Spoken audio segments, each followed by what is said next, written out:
रिश्ता ननंद भाभी का। अरे मेघना बहू, आज तुम्हारी ननंद यामिनी आने वाली है, कुछ अच्छा सा बना लेना। या फिर ऐसा कर, अनुपम डेयरी वाले को फ़ोन करके बोल दे, वो पनीर भिजवा देगा। यामिनी को पनीर बहुत पसंद है। शारदा जी ने अपनी बहू मेघना को आवाज़ लगाते हुए कहा। मेघना किचन में दोपहर के खाने की ही तैयारी कर रही थी। वह सोच रही थी कि आज कुछ हल्का सा बनाऊंगी, मूंग दाल की खिचड़ी या फिर लौकी की सब्जी और फुल्का। मगर सासू माँ के द्वारा ननंद यामिनी के आने का समाचार सुनकर मेघना का मूड ऑफ हो गया। मगर सासू माँ से कुछ नहीं बोला, चुपचाप डेयरी वाले पर पनीर भिजवा देने के लिए कॉल कर दी। यामिनी दोपहर 1 बजे तक आ गई थी। मेघना ने यामिनी का स्वागत बेमन से किया। यामिनी को चाय नाश्ता आदि देकर किचन में चली गई। वैसे तो मेघना ने लंच तैयार कर दिया था, मगर आज का लंच मेघना ने बेमन से बनाया। उसको यामिनी का यूँ चले आना अच्छा नहीं लग रहा था। यामिनी भी महसूस कर रही थी कि आज मेघना भाभी का मूड कुछ सही नहीं है। यामिनी ने खाना खाते हुए मेघना से कहा, आज पनीर कुछ खास नहीं बना है और आज तुम्हारा मूड भी सही नहीं लग रहा है। क्या हुआ? कुछ बात है क्या? शशांक से कोई झगड़ा वगैरह हुआ है क्या? नहीं दीदी, ऐसा तो कुछ नहीं है, मेघना ने चेहरे पर नकली सी हंसी लाते हुए कहा। शाम को शशांक के ऑफिस से आने के बाद उससे मिलकर यामिनी वापस चली गई, क्योंकि यामिनी का मायका और ससुराल एक ही शहर में है। वैसे तो मेघना का मायका भी इसी शहर में है। एक दिन की बात है, शारदा जी ने मेघना को आवाज़ लगाते हुए कहा, मेघना बहू, यामिनी का फ़ोन आया है, तू भी बात कर ले, वो तेरे लिए पूछ रही है। मेघना ने मुंह बनाते हुए शारदा जी के हाथ से मोबाइल फ़ोन ले तो लिया, मगर यामिनी से ढंग से बात नहीं की। कम शब्दों में हूँ हाँ तथा हालचाल पूछकर फ़ोन वापस शारदा जी को पकड़ा दिया। शारदा जी ने भी बहू मेघना का चेहरा पढ़ लिया था। वह भी समझ गई थी कि बहू का बात करने का शायद मूड नहीं है। शारदा जी बहू से कुछ न बोली और अपनी बेटी यामिनी का फ़ोन यह कहकर रख दिया कि बाद में बात करती हूँ, क्योंकि शारदा जी को मेघना से बात करनी थी। उन्होंने बहुत ही मधुर वाणी में मेघना से सवाल किया, मेघना बेटा, यामिनी तुमसे बात करना चाहती थी और तुम हो कि उसकी उपेक्षा कर रही हो, ऐसी क्या बात है? कुछ नाराज़गी है क्या यामिनी से बेटा? मेघना बेटा, वो बड़ी ननंद है तुम्हारी और तुमसे कितना प्यार भी करती है। बड़ी होते हुए भी कभी तू नहीं कहा तुमसे, और तुम हो कि उससे 2 बोल प्यार के भी नहीं बोल सकती हो। मम्मी जी प्लीज़, अब आप बात का बतंगड़ मत बनाइए। हाल चाल पूछ तो लिया है मैंने, और मैं उनसे ज़्यादा देर तक क्या बात करूं? आपकी बेटी है, आप बात करिए। मैंने आपको थोड़ी ना मना किया है बात करने से। मेघना के मुख से यूँ टका सा जवाब सुनकर शारदा जी तो ठगी सी देखती रह गई। शारदा जी के बेटे शशांक का विवाह अभी कुछ महीनों पहले ही मेघना के साथ हुआ था और अपनी बेटी यामिनी को वो लगभग 1.5 साल पहले ही घर से विदा कर चुकी थी।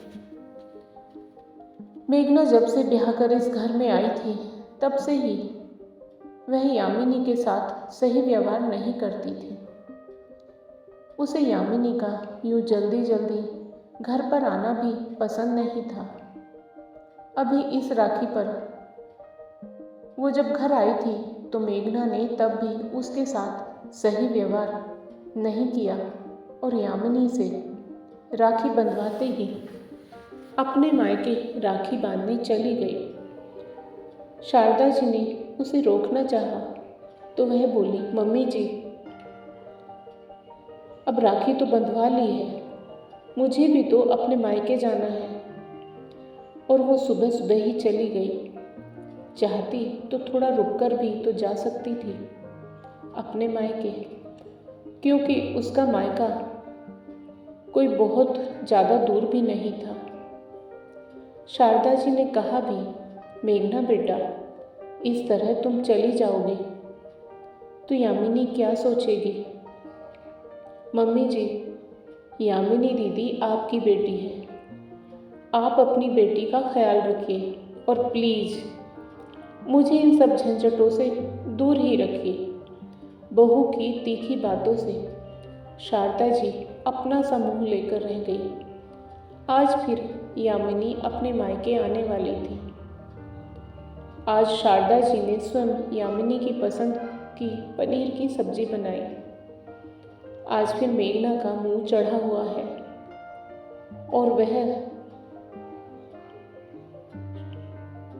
सासू माँ से गुस्से में बोलती है, मम्मी जी, आपको पता है ना पनीर कितना महंगा आता है, शशांक कितनी मेहनत से पैसा कमाते हैं, और आप हैं कि आपकी बेटी आती है तो पैसा पानी की तरह बहाती हैं आप। ये तो आपको पता नहीं कि ये घर में कितनी मुश्किलों से चलाती हूँ।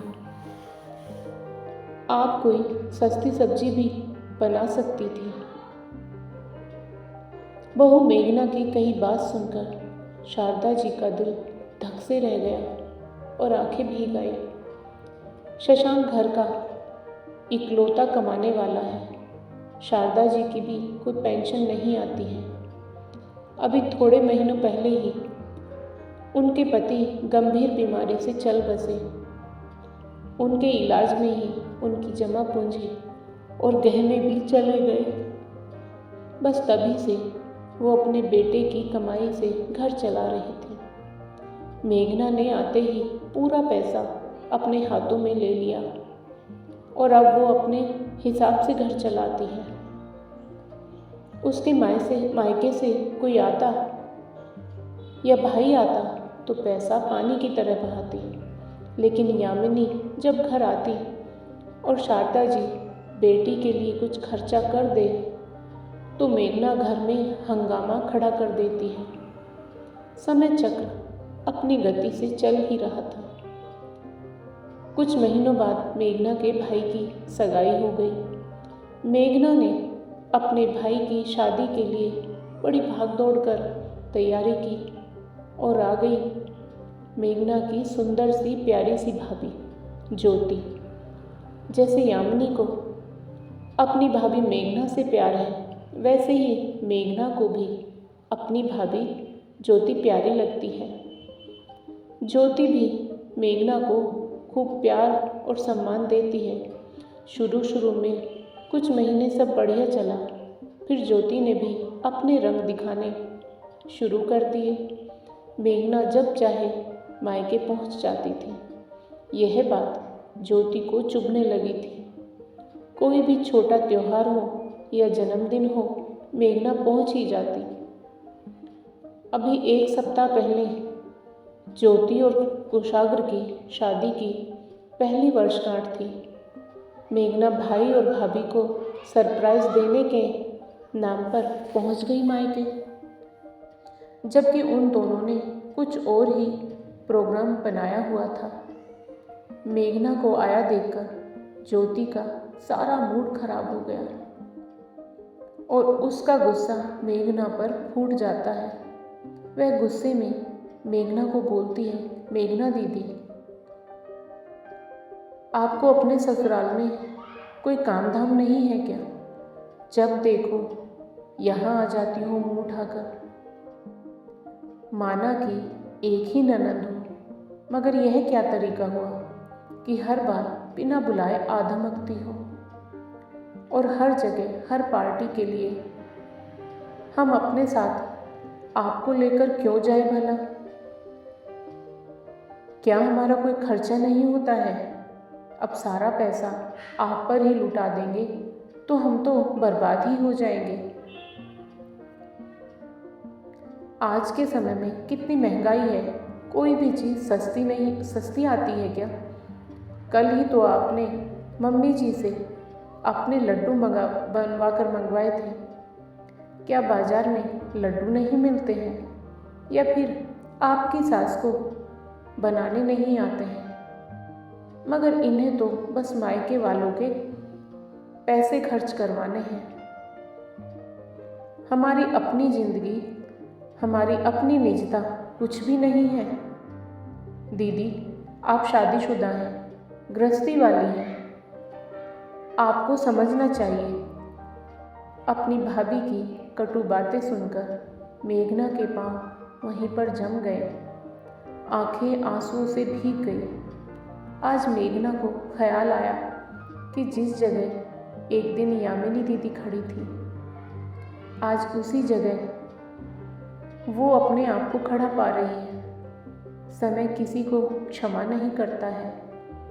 जब समय का पहिया घूमता है तो सब कर्मों का हिसाब यहीं पर बराबर हो जाता है।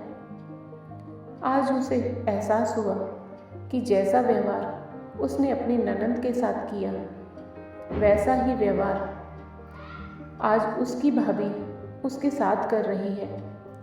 मेघना की मम्मी भी लाचार सी खड़ी थी, जैसे उसकी सास उसके सामने लाचार हो जाती है। वह भर्राए गले से बोली, ज्योति, ठीक कह रही हो, मैं ही ज़्यादा आकर तुम्हें परेशान कर रही थी। ज्योति भाभी, आप बिल्कुल भी गलत नहीं हो। मेरे जैसी ननंद के साथ तो यही व्यवहार होना चाहिए। मैं खुद कभी अच्छी भाभी नहीं बन पाई, तो आपसे उम्मीद कैसे रख सकती हूँ? ज्योति से माफ़ी मांगते हुए भरी आंखों और भारी कदमों से मेघना अपने ससुराल लौट आई और उसने अपने व्यवहार के लिए अपनी सास और ननंद यामिनी से माफ़ी मांग ली। तब जाकर उसके मन का बोझ हल्का हुआ। दोस्तों, इस दुनिया में कुछ भी व्यर्थ नहीं जाता है। आप बीज बोते हैं तो बदले में फल भी पाते हैं। अब यह आप पर निर्भर करता है कि आप बीज कैसा बो रहे हैं, उसको खाद पानी कैसा दे रहे हैं। बीज को पौधा बनाने और फिर उस बीज से फल प्राप्त करने के लिए देखभाल और प्रेम की आवश्यकता होती है। ऐसा ही कुछ रिश्तों में भी होता है। दोस्तों, आपको आज की कहानी कैसी लगी, कृपया कमेंट करके अवश्य बताएं। और यदि आपको यह कहानी पसंद आई हो तो कहानी को लाइक करें, शेयर करें और साथ ही जिंदगी सरिता हिंदी स्टोरीज चैनल को सब्सक्राइब करें। फिर मिलेंगे दोस्तों एक और नई कहानी को लेकर। तब तक आप अपने परिवार के साथ हंसते रहिए, मुस्कुराते रहिए, खुश रहिए। राधे राधे प्यारे दोस्तों।